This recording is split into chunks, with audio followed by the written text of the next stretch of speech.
وَمَا اخْتَلَفْتُمْ فِيهِ مِنْ شَيْءٍ فَحُكْمُهُ إِلَى اللَّهِ۔ یہاں سے اب مضمون شروع ہو رہا ہے، اس کی تمہید بن رہی ہے۔ تمہارے مابین جو بھی اختلاف ہو اس کے فیصلے کا حق اللہ کے پاس ہے۔ حاکم وہ ہے، اس کے لیے ہے حاکمیت، sovereignty belongs to him and him alone۔ سروری زیبا فقط اس ذات بے ہمتا کو ہے، حکمراں ہے ایک وہی، باقی بتان آزری۔ اس کی حاکمیت کے تحت پورا نظام زندگی کا آ جائے گا تو اس کا نام ہے اللہ کا دین قائم ہو گیا۔ توحید بالفعل اس پورے نظام میں قائم ہو گئی، ایک اللہ کی حکومت، ایک اللہ کی مرضی، ایک اللہ کا قانون۔ ذالکم اللہ ربی علیہ توکل، تو وہ ہے اللہ میرا رب، اس پر میں نے توکل کیا ہے۔ وَإِلَيْهِ أُنِيبُ، اور اسی کی طرف میرا رجوع کرنا ہے۔ فاطر السماوات والارض، وہ آسمانوں اور زمین کا پیدا فرمانے والا ہے۔ جعل لکم من انفسکم ازواجا، اس نے تمہاری ہی نوع سے تمہارے لیے بیویاں بنا دی، جوڑے بنا دیے۔ وَمِنَ الْأَنْعَامِ أَزْوَاجًا، اسی طرح چوپایوں میں بھی ہر سپیشیز کے اندر نر بھی ہے، مادہ بھی ہے۔ یذرؤکم فیہ، اسی سے وہ تمہاری افزائش کرتا ہے، افزائش نسل، اسی سے تمہیں پھیلاتا ہے۔ لیس کمثلہ شیء، اس کی یونیک ہستی، اس کے مثال کی سی بھی کوئی شے نہیں۔ اب کیا کریں؟ ایک چیز ایبسلیوٹ نیگیشن کے لیے ہماری زبان میں کوئی اسلوب ہے ہی نہیں، اس جیسی کوئی شے نہیں، اس کی سی کوئی شے نہیں، اس کی مثال کی سی بھی کوئی شے نہیں۔ اب یہ اس سے زیادہ یہ اور اس کے اندر ایمفیسس کا ایبسلیوٹلی یونیک، لا مثل لہ ولا مثال لہ ولا ضد لہ ولا ند لہ، وہ جو بھی آپ الفاظ اتنے بھی جمع کرتے رہیں گے۔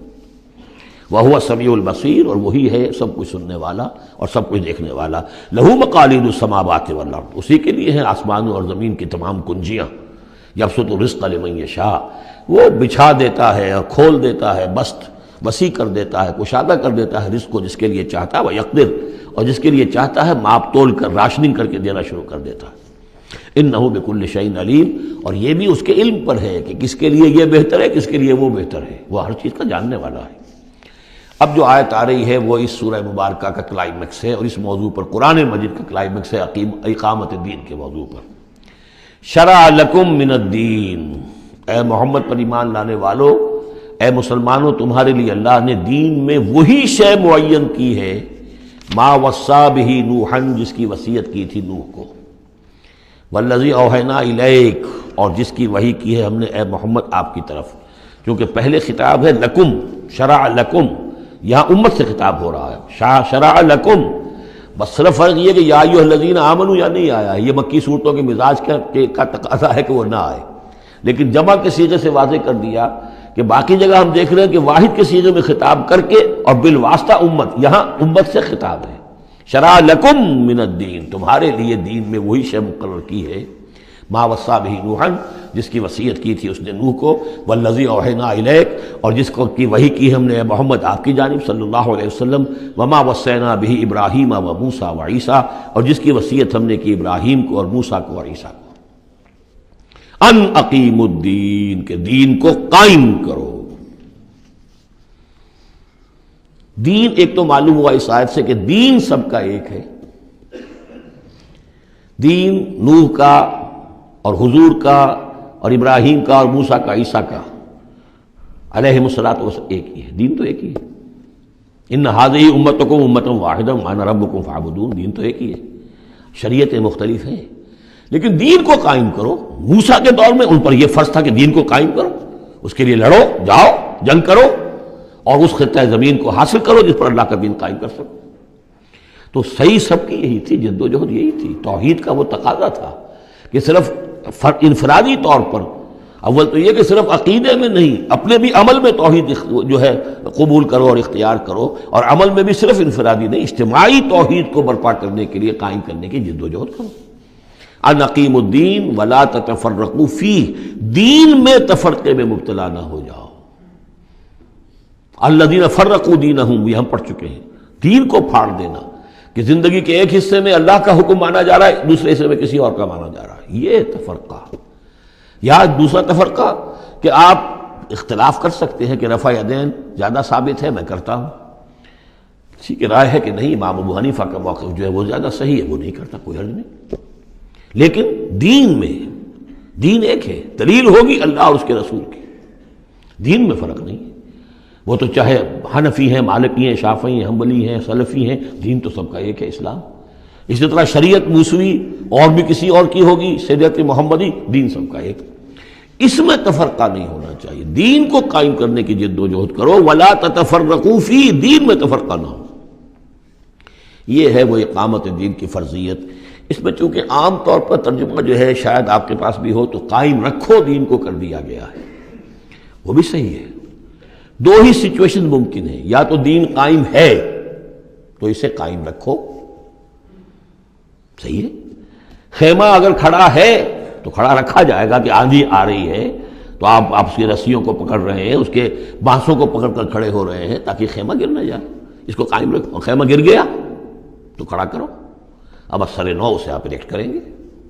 تو یہ دونوں ترجمے بالکل صحیح ہیں، قائم کرو، قائم رکھو، قائم ہے تو قائم کرو، قائم نہیں ہے تو رکھو، اور قائم نہیں ہے تو قائم کرو۔ ان اقیموا الدین ولا تتفرقوا فیہ کبر علی المشرکین ما تدعوہم الیہ، بہت بھاری ہے یہ مشرکین پر بات جس کی طرف اے نبی آپ ان کو بلا رہے ہیں۔ انہوں نے تو زندگی تقسیم کی ہوئی ہے، جو خدا کا ہے وہ خدا کو دو، اور جو قیصر کا ہے وہ قیصر کو دو، حکومت کا ہے وہ حکومت کو دو، اور جو مولوی کا حق ہے وہ مولوی کو دو۔ اب یہ تقسیم ہے جس پر دنیا چل رہی ہے، اور اس پر اگر فرض کیجئے علماء بھی راضی ہو گئے، ٹھیک ہے، ہمیں تو جو کچھ ہے وہ مل ہی رہا ہے نا، تو وہ تو پھر گویا کہ اس دین کی طرف ہی ہو گئی۔ جس نے اس تقسیم کے اوپر اپنے دل کو مطمئن کر لیا، جس نے ریکنسائل کر لیا ذہناً اپنے آپ کو اس تقسیم کے ساتھ، اس کا پھر اللہ سے کوئی تعلق نہیں۔ کبر علی المشرکین ما تدعوہم، اسی وجہ سے آتا ہے نا دو جگہ، اور ایک دفعہ تو ہم پڑھ چکے ہیں سورہ توبہ کے اندر، هو الذی ارسل رسولہ بالہدی ودین الحق لیظہرہ علی الدین کلہ ولو کرہ المشرکون، چاہے یہ مشرکوں کو کتنا ہی ناگوار ہو، لیکن اللہ نے محمد کو بھیجا ہی اس لیے ہے تاکہ وہ دین کو پورے کے پورے نظام زندگی پر غالب کرے، چاہے مشرکوں کو کتنا ناگوار ہو، مشرک تو پسند نہیں کرے گا اس کو۔ اللہ یجتبی الیہ من یشاء، اللہ جس کو چاہتا ہے اپنی طرف کھینچ لیتا ہے، وَيَهْدِي إِلَيْهِ مَن يُنِيبُ، اور جو خود رجوع کرتا ہے اس سے وعدہ ہے اس کا کہ ہدایت دے گا۔ یہ اللہ کی شان ہے، اللہ کسی کو راہ چلتے کو بلا لیتا ہے۔ اس کو صوفیہ کہتے ہیں سالک مجذوب اور مجذوب سالک۔ کچھ لوگ ایسے ہوتے ہیں کہ جو بڑی محنت کرتے ہیں، مشقت کرتے ہیں، سلوک طے کر رہے ہیں، روحانی منزلیں طے کر رہے ہیں، پھر کہیں جا کر وہ ایسی جگہ پر پہنچے کہ وہ کہہ سکتے ہیں کہ ہاں آپ کسی مقام پر آ گئے ہیں، اللہ کا کوئی قرب حاصل ہو گیا۔ ایک وہ ہوتے ہیں جنہیں اللہ پہلے کھینچ کے اپنے قریب کر لیتا ہے پہلے، اور پھر وہ سلوک طے کرتے ہیں، تو کچھ لوگ اس قسم کے ہوتے ہیں۔ صدیقین جو ہیں وہ سالک مجذوب ہیں، شہداء جو ہیں وہ مجذوب سالک ہیں، کھینچ لیا حضرت عمر کو اللہ تعالیٰ نے۔ ان کے اپنے مزاج کی وہ کیفیت تھی نہیں، ان کو بالکل مزاج ہی اور تھا، ان کی دلچسپی ہی اور تھی، وہ تو کھینچ لیا۔ وما تفرقوا الا من بعد ما جاءهم العلم بغيا بينهم، اور انہوں نے تفرقہ نہیں کیا اور یہ نہیں تقسیم ہوئے مگر اس کے بعد کہ ان کے پاس علم آ چکا تھا۔ اب یہ جو اقامت دین کا دعوت لے کر حضور کھڑے ہوئے تو ایک تو ان کے مخاطبین مشرک تھے، فرمایا کہ اے مشرک، اے نبی صلی اللہ علیہ وسلم، یہ مشرکین کے لیے تو ہے ہی بہت مشکل بات کہ آپ کی بات کو قبول کر سکے، کبر علی المشرکین ما تدعوہم الیہ، تو بہت بعید ہے اس سے۔ البتہ آپ کو اگر یہ خیال ہو کہ یہ اہل کتاب جو ہیں یہ تو واقف ہیں اللہ سے، کتاب سے، تورات سے، انجیل سے، اور یہ تو قیامت کو بھی مانتے ہیں، فرشتوں کو مانتے ہیں، سب کچھ مانتے ہیں، یہ تو آسانی سے مان لیں گے، یہ بھی امید نہ رکھیے آپ۔ یہاں حضور کو بتایا جا رہا ہے کہ آپ ایسی توقعات نہ رکھیں، اس لیے کہ ان لوگوں نے تفرقہ ڈالا ہے جبکہ ان کے پاس حق آ چکا تھا۔ کس لیے؟ وما تفرقوا الا من بعد ما جاءهم العلم بغيا بينهم، یہ آپس میں زدم زدہ ہے، آپس میں کون اوپر اور کون نیچے کی بحث میں یہ پڑے ہوئے ہیں، تو یہ آپ کو کیسے اوپر مان لیں گے؟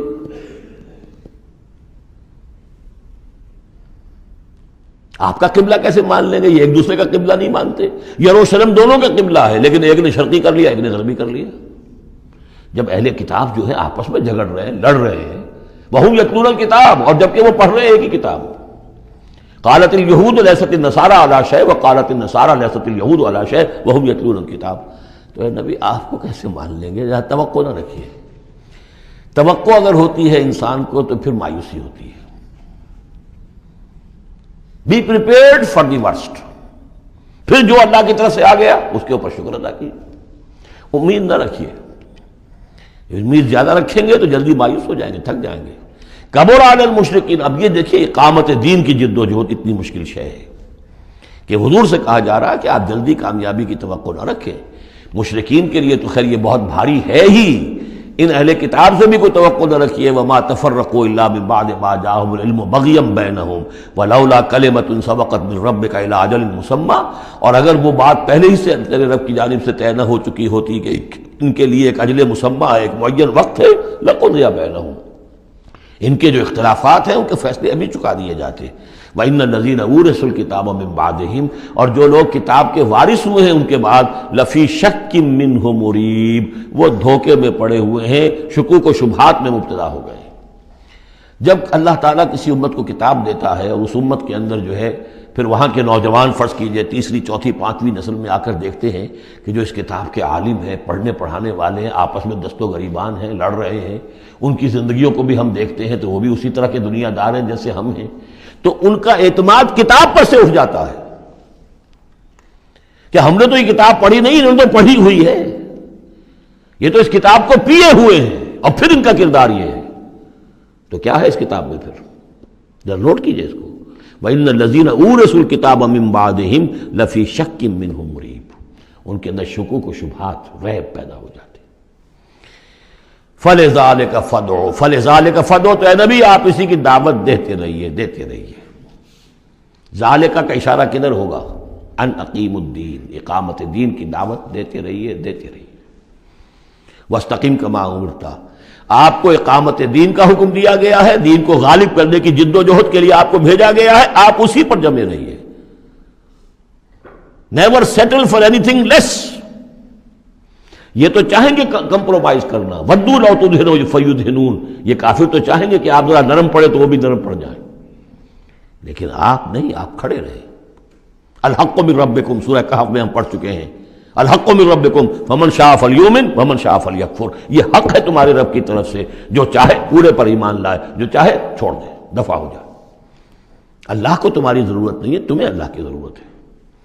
فَلِذَلِكَ فَادْعُ وَاسْتَقِمْ كَمَا أُمِرْتَ وَلَا تَتَّبِعْ أَهْوَاءَهُمْ. ان کی خواہشات کی پیروی نہ کیجیے. یہی بات ہے جو پھر آگے سورہ بقرہ میں آئی. آگے اس لیے کہہ رہا ہوں کہ نازل تو بعد میں ہوگی نا, ابھی 5-6 سال کے بعد نازل ہوگی سورہ بقرہ. لن ترضى عنك اليهود ولا النصارى حتى تتبع ملتهم. اے نبی, یہ یہودی اور نصرانی آپ سے راضی نہیں ہوں گے جب تک کہ آپ ان کی پیروی نہ کریں. وہ تو کہیں گے ہمارے پیچھے چلو, ہماری گدیاں ہیں, ہماری خانقاہیں چلی آ رہی ہیں, ہمارے مدرسے ہیں, ہمارے یہاں پہ یہ جو ہے مسندیں ہیں ہمارے پیچھے چلو, ہم تمہارے پیچھے کیوں چلیں. بڑی اہم ہے یہ 3 آیتیں, بڑی اہم ہے, بڑی اہم ہے. شرع لکم من الدین سے شروع ہو کر اور یہ 15ویں آیت, فلذلک فادع واستقم کما امرت ولا تتبع اهواءهم وقل آمنت بما انزل اللہ من کتاب. اور کہہ دیجئے کہ میرا ایمان تو ہے اس کتاب پر جو اللہ نے نازل کی ہے. یہ گویا کہ خلاصہ آ گیا یہ سورہ حامیم سجدہ کا, وہ کتاب 6 دفعہ جو کتاب کا ذکر اس میں آیا ہے. اس کی دعوت ہے تو اس کتاب کے ذریعے سے, استقامت ہے تو اس کتاب کو پڑھنے سے استقامت ہوگی. اتل ما اوحی الیک من کتاب ربک واقم الصلاۃ ان الصلاۃ تنہی عن الفحشاء والمنکر وامرت لأعدل بینکم. اور کہہ دیجئے مجھے حکم ہوا ہے تمہارے مابین عدل قائم کروں. تم مجھے کوئی واعظ نہ سمجھو, واعظ گو, واعظ قصہ گو, واعظ کہنے کے لیے آئے, اچھی باتیں کہیں, لوگ بھی گردن جھکا کے سن لیتے ہیں, یہ بھی واعظ کہہ کے چلے جائیں گے, کچھ خدمت کر دیں گے ان کی. اللہ اللہ خیر صلی اللہ, ایک محفل ہم نے منعقد کر لی, ثواب ہو گیا. حضور نے فرمایا مجھے حکم ہوا ہے عدل قائم کروں. جیسے کہ حضرت ابو بکر نے کہا تھا, لوگوں جب بیعت خلافت ہوئی ہے تم میں سے ہر کمزور میرے نزدیک قوی ہوگا جب تک کہ اسے اس کا حق دلوا نہ دوں, اور ہر قوی ضعیف ہوگا جب تک کہ اسے حق وصول نہ کروں. عدل کو قائم کرنے کے لیے مجھے بھیجا ہے. وَأُمِرْتُ لِأَعْدِلَ بَيْنَكُمْ اللَّهُ رَبُّنَا وَرَبُّكُمْ. ویسے اللہ ہمارا بھی رب ہے, تمہارا بھی رب ہے. لَنَا أَعْمَالُنَا وَلَكُمْ أَعْمَالُكُمْ. ہمارے لیے ہمارے اعمال ہے, تمہارے لیے تمہارے اعمال ہے. لَا حُجَّةَ بَيْنَنَا. آپس میں حجت بازی کرنے کا کوئی فائدہ نہیں. اللہ یجمع بیننا، اللہ ہمیں جمع کر دے گا، یا تو اس دنیا میں جمع کر دے گا۔ یہ ان لوگوں سے بات کہی جا رہی ہے جو کچھ نسبتاً قریب ہوتے ہیں، تو کہتے ہیں نہیں اس طرح نہ کرو، اس طرح کر لو، مقصد تو تمہارا ٹھیک ہے، طریقہ کار یہ نہیں، یوں کرو۔ کہیے بھائی دیکھیے ہمارے سامنے جو طریقہ کار ہے ہم اس پر کام کر رہے ہیں، ہمیں وہی صحیح معلوم ہو رہا ہے، آپ کو کوئی اور اچھا لگتا ہے آپ اس پر کام کیجیے، اس میں حجت بازی کیا ضرورت ہے؟ آپ بھی مخلص ہیں، ہم بھی مخلص ہیں، مقصد ہمارا ایک ہے، آج نہیں تو کل جمع ہو جائیں گے۔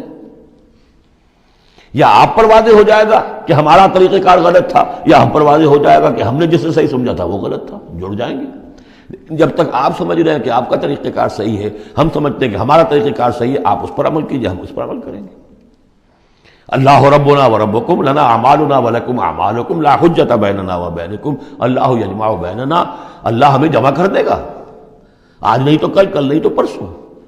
جیسے منی سے چلتے ہیں قافلے، لاکھوں قافلے ہوتے ہیں جو چلتے ہیں، اور وہ 8 9 10 سڑکیں ہیں، سڑکیں کیا ہیں، وہ سب کے سب فٹ بال کے گراؤنڈز ہیں، چل رہے ہیں قافلے، لیکن سب سڑکیں جو ہیں وہ کنورج کر رہی ہیں عرفات پر۔ جیسے جیسے قافلے بڑھ رہے ہیں وہ سڑکوں کے مابین فاصلے کم ہو رہے ہیں۔ تو اگر تو ہماری منزل واقعی اقامت دین ہے تو چاہے ہم اس سڑک سے آ رہے ہیں چاہے اس سڑک سے آ رہے ہیں، آگے پہنچ جائیں گے۔ اللہ یجمع بیننا، میدان عرفات میں تو ہم جمع ہو جائیں گے نا۔ اور بالفرض اگر دنیا میں ہم جمع نہ ہوئے، الیہ المصیر، ایک دن تو آنا ہے نا قیامت کا، جب اللہ کی طرف اللہ کی عدالت میں کھڑے ہوں گے، وہاں تو ایک جگہ ہوں گے کہ نہیں؟ وہاں دودھ کا دودھ پانی کا پانی علیحدہ ہو جائے گا۔ والذین یحاجون فی اللہ من بعد ما استجیب لہ حجتہم داحضۃ عند ربہم، اور وہ لوگ جو اللہ کے بارے میں حجت بازی ہی میں لگے رہے اس کے بعد بھی کہ بہت سے لوگوں نے اس کی دعوت پر لبیک کہہ دی ہے، یعنی السابقون الاولون میدان میں آ گئے ہیں، اور اب تو انتظار ہے کہ والذین تبعوہم بإحسان، اب لوگ آئیں، جوق در جوق آئیں، فوج در فوج آئیں، لیکن جو لوگ اب بھی کھڑے ہوئے حجت بازی کر رہے ہیں، حجتہم داحضۃ عند ربہم، ان کی حجت بازی ان کے رب کے نزدیک بالکل پسپا ہے، پادر ہوا ہے، اس کی کوئی حیثیت ہی نہیں۔ وعلیہم غضب، اور ان پر اللہ کا غضب ہے، ولہم عذاب شدید، اور ان کے لیے سخت عذاب ہے۔ اللہ الذی انزل الکتاب بالحق والمیزان، یہ کتاب اور میزان ایک آیت میں جمع یا یہاں ہے یا سورہ حدید میں ہے۔ سورہ حدید کی آیت نمبر 25، لقد ارسلنا رسلنا بالبینات وانزلنا معهم الکتاب والمیزان لیقوم الناس بالقسط، یا یہاں ہے اللہ ہی ہے جس نے اتاری ہے کتاب بھی حق کے ساتھ اور میزان۔ میزان وہ نظام ہے دین حق کا، کتاب نے حق مقرر کر دیا ہے، میزان تول کر دیتی ہے۔ پھر اللہ نے دین کو مقرر کر دیا، لیکن دین کا نظام جب تک نہیں ہوگا تو دین کے مطابق فیصلے کیسے ہوں گے؟ اللہ نے تمہیں کتاب بھی دی ہے، نظام دیا ہے، میزان دی ہے۔ وما یدریک لعل الساعۃ قریب، کیا پتا کہ قیامت قریب آئی کھڑی ہو، اور الساعۃ سے مراد میری قیامت تو میری موت ہے۔ تم اگر اس میزان کو نصب کرنے کے لیے تن من دھن نہیں لگا رہے ہو تو کیا پتا مہلت عمل کل ختم ہو جائے، کیا پتا ہم میں سے کسی کو کل صبح کا سورج دیکھنا نصیب نہ ہو، کیا پتا۔ تاخیر و تعویق میں وقت ضائع کرنا سب سے بڑی حماقت ہے۔ یستعجل بها الذین لا یؤمنون بها، اس قیامت کے لیے جلدی مچا رہے ہیں وہ لوگ کہ جو اس پر ایمان نہیں رکھتے۔ والذین آمنوا مشفقون منها، جو ایمان رکھتے ہیں وہ تو اس سے ڈرتے ہیں، لرزاں و ترساں رہتے ہیں، جو سورہ نور میں ہم نے پڑھا یخافون یوما تتقلب فیہ القلوب والابصار، وہ لوگ تو اس مقام پہ بلند پر پہنچنے کے باوجود لرزاں و ترساں رہتے ہیں اس دن کے خیال سے جس دن اپنے پروردگار کے حضور کھڑے ہونا ہوگا۔ والذین آمنوا مشفقون منها ویعلمون ان الحق، وہ جانتے ہیں کہ وہ حق ہے، آ کر رہے گی۔ الا ان الذین یمارون فی الساعۃ لفی ضلال بعید، آگاہ ہو جاؤ جو لوگ قیامت کے بارے میں جھگڑتے ہیں اور اس میں شک و شبہ کرتے ہیں وہ بڑی دور کی گمراہی میں پڑ چکے ہیں۔ اللہ لطیف بعبادہ یرزق من یشاء، اللہ بہت باریک بین ہے اپنے بندوں کے لیے، اور وہ رزق دیتا ہے جس کو چاہتا ہے۔ یعنی اقامت دین کی جد و جہد میں یہ فکر نہ تمہیں ہو کہ کیا کھائیں گے کیا پیئیں گے۔ میں آپ کو حضرت مسیح کا وہ قول بھی سنا چکا ہوں جو متی کی انجیل میں ہے، کیوں فکر کرتے ہو کیا کھاؤ گے اور پیو گے؟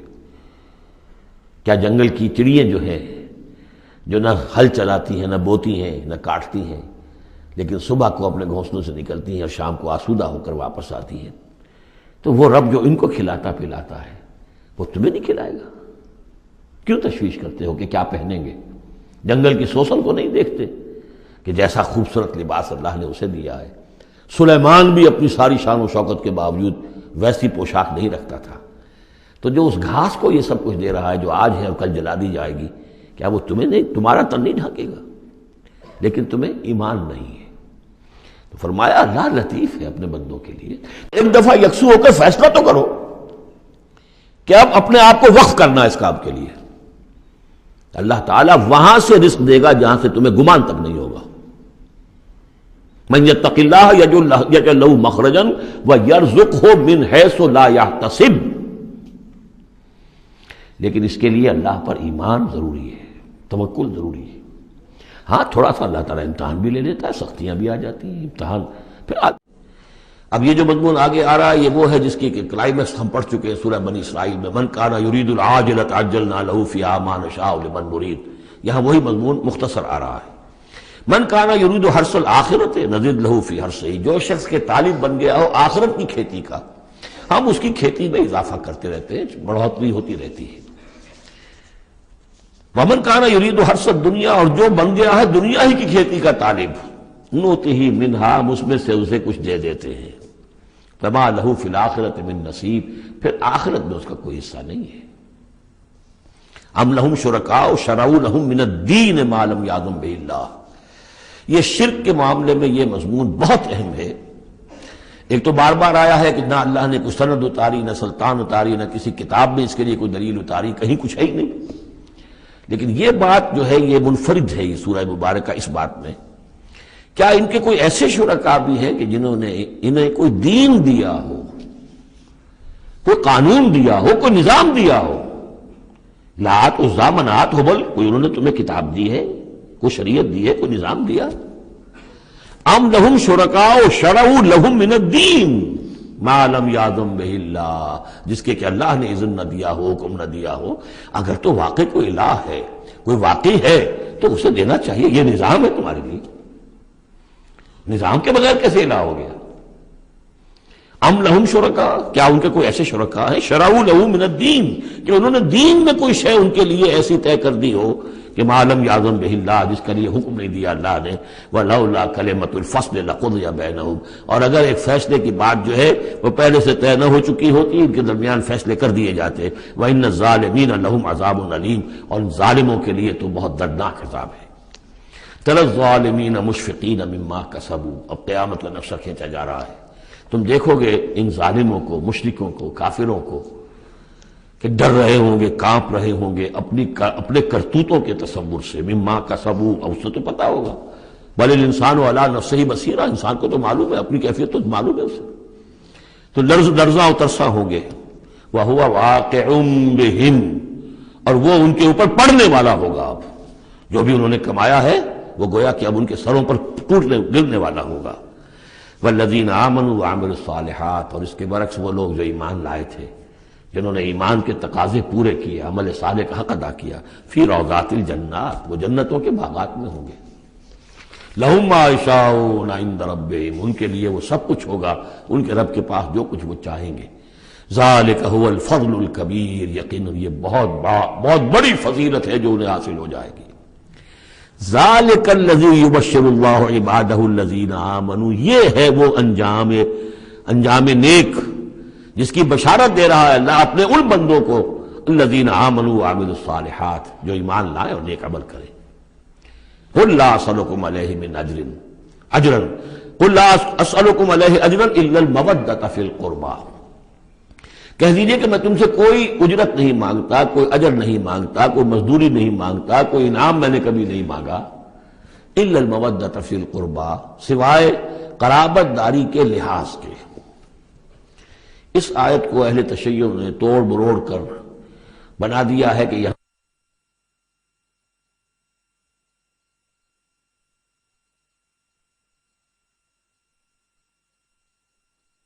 میں اہل تشیع نے اس کے مفہوم کو توڑ مروڑ کر بہت غلط اس سے نتیجہ نکالا ہے، اور وہ یہ کہ اے نبی کہہ دیجئے کہ میں تم سے کوئی اجر طلب نہیں کرتا سوائے اس کے کہ میرے قرابت داروں سے محبت کرو، یعنی اور اس میں خاص طور پر چونکہ ان کے لیے جو ہے وہ حضرت علی، حضرت فاطمہ اور حضرات حسنین رضی اللہ تعالیٰ عنہم اجمعین، ان کا خاص طور پر یہ کہ ان سے محبت جو ہے یہ مراد ہے یہاں پر۔ حالانکہ اس کا مفہوم بالکل جدا ہے کہ میں تم سے کوئی اجر تو نہیں مانگتا، لیکن یہ کہ میں تم سے یہ ضرور چاہتا ہوں کہ قرابت کا لحاظ تو کرو، میں آخر تمہارے کنبے کا آدمی ہوں، قبیلے کا آدمی ہوں، تم جو کچھ میرے ساتھ کر رہے ہو، جو عرب کی ایک تہذیب ہے، اس کا ایک کلچر ہے، قرابت کا جو لحاظ ہوتا ہے وہ تو کرو۔ تمہارا جو طرز عمل ہے اس میں تو گویا کہ تم نے ان ساری ہی جو بھی ہماری روایات میں سے جو اچھی چیزیں تھیں، میری زدم زدہ میں، میرے شقاق میں آ کر تم نے سبھی کو نظر انداز کر دیا ہے۔ بس یہ ہے اس کا مفہوم، قُلْ لَا أَسْأَلُكُمْ عَلَيْهِ أَجْرًا إِلَّا الْمَوَدَّةَ فِي الْقُرْبَى وَمَنْ يَقْتَرِفْ حَسَنَةً نَزِدْ لَهُ فِيهَا حُسْنًا، اور جو کوئی بھی کوئی بھلائی کمائے گا تو ہم اس کے لیے اس میں اور بھلائی میں اضافہ کرتے رہیں گے۔ ان اللہ غفور شکور، یقیناً اللہ تعالیٰ غفور ہے اور شکور ہے۔ ام یقولون افترى علی اللہ کذبا، کیا ان کا یہ خیال ہے کہ یہ قرآن محمد نے خود گھڑ کر صلی اللہ علیہ وسلم اللہ تعالیٰ کی طرف منسوب کر دیا ہے؟ فَإِن يَشَإِ اللَّهُ يَخْتِمْ عَلَىٰ قَلْبِكَ، اب یہاں پہ خطاب حضور سے کرتے ہوئے اللہ تعالیٰ فرما رہے ہیں کہ اے محمد اگر ہم چاہیں، اگر اللہ چاہے تو آپ کے قلب کے اوپر مہر کر دے، یعنی پھر یہ کہ یہ جو آپ کے پاس وحی آ رہی ہے وہ وحی نہیں آ سکے گی، یعنی وحی کا آنا جو ہے اس میں آپ کے اختیار کو سرے سے یہ دخل بھی نہیں ہے۔ کجا یہ کہ آپ اس کو بنائیں، گھڑیں اور اس کو خود تصنیف کریں، یہ تو بالکل خالصتاً آپ کے لیے وہبی شے ہے۔ اگر ہم چاہیں، اللہ چاہے تو یہ کہ اسی طرح جیسے کہ سورہ بنی اسرائیل میں آ چکا ہے کہ ہم چاہیں تو لَنَذْهَبَنَّ بِالَّذِي أَوْحَيْنَا إِلَيْكَ، پھر ہم لے جائیں، سلب کر کے لے جائیں آپ سے اس وحی کو، اور قرآن مجید آپ کے سینے میں سے ہم سلب کر لیں، اختیار مطلق ہمارا ہے۔ ان کو بتایا جا رہا ہے کہ اس میں محمد الرسول اللہ صلی اللہ علیہ وسلم کا شخصی طور پر کوئی دخل نہیں۔ وَيَمْحُو اللَّهُ الْبَاطِلَ وَيُحِقُّ الْحَقَّ بِكَلِمَاتِهِ، اور اللہ تعالیٰ باطل کو تو محو کر دیتا ہے، مٹا دیتا ہے، اور حق کا حق ہونا اپنی باتوں سے، اپنی کلمات سے ثابت فرما دیتا ہے۔ بس اس میں وقت لگتا ہے، لیکن یہ کہ بالآخر احقاق حق اور ابطال باطل، یہ الفاظ آئے تھے سورہ انفال میں، اس لیے کہ اس کے بعد جو ہے غزوہ بدر میں وہ احقاق حق اور ابطال باطل کا جو ہے مرحلہ گویا کہ وہ مبرہن ہو گیا، واضح ہو گیا، اور الفرقان، فرق کر دیا اس نے حق و باطل کے مابین۔ انہ علیم بذات الصدور، یقیناً وہ واقف ہے اس سے بھی کہ جو سینوں کے اندر پوشیدہ ہے۔ وَهُوَ الَّذِي يَقْبَلُ التَّوْبَةَ عَنْ عِبَادِهِ، اور وہی ہے کہ جو اپنے بندوں سے توبہ کو قبول فرماتا ہے۔ وَيَعْفُو عَنِ السَّيِّئَاتِ، اور ان کی بہت سی برائیوں سے عفو درگزر سے بھی کام لیتا ہے بہت سی برائیوں کے بارے میں۔ وَيَعْلَمُ مَا تَفْعَلُونَ، اور جو کچھ تم کرتے ہو وہ اس کے علم میں ہے۔